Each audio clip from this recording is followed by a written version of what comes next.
जसं ऊन वाढतंय तसं वणव्याच्या घटना देखील समोर यायला लागलेल्या आहेत। वणव्यामुळे लागलेल्या आगीमध्ये एक गोठा जळून खाक झालाय। 4 गुरांचा यामध्ये होरपळून मृत्यू झालेला आहे। पोलादपूरच्या बाजिरे गावामधली ही घटना आहे। पोलादपूर तालुक्यामधील बाजिरे गावासमोर संध्याकाळी वणव्यामुळे लागलेल्या आगीत गुरांचा गोठा जळून खाक झाला। या आगीमध्ये गोठ्यात बांधलेल्या 4 गुरांचा होरपळून मृत्यू झालेला आहे। एक गाय बचावली आहे। नथुराम सावंत यांचा हा गोठा गावापासून दूर होता।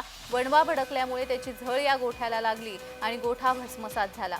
स्थानिक बचाव पथक आणि गोरक्षकांनी मदत कार्य केलं। महाड नगरपालिकेच्या अग्निशमन दलाने आगीवरती नियंत्रण मिळवलं, मात्र 4 जनावरं यामध्ये जळून गेली आहेत। या आगीमध्ये गोठा जळून खाक झालेला आहे। शेतकऱ्याचं मोठं नुकसान झालेलं आहे। 4 मुक्या जीवांचे बळी गेलेले आहेत। एक गाय यामध्ये बचावली असल्याचं समजतंय, मात्र हा गोठा फार दूर होता गावापासून आणि त्यामुळे वणवा भडकला आणि या वणव्यामध्ये हा संपूर्ण गोठा जळून खाक झालेला आहे।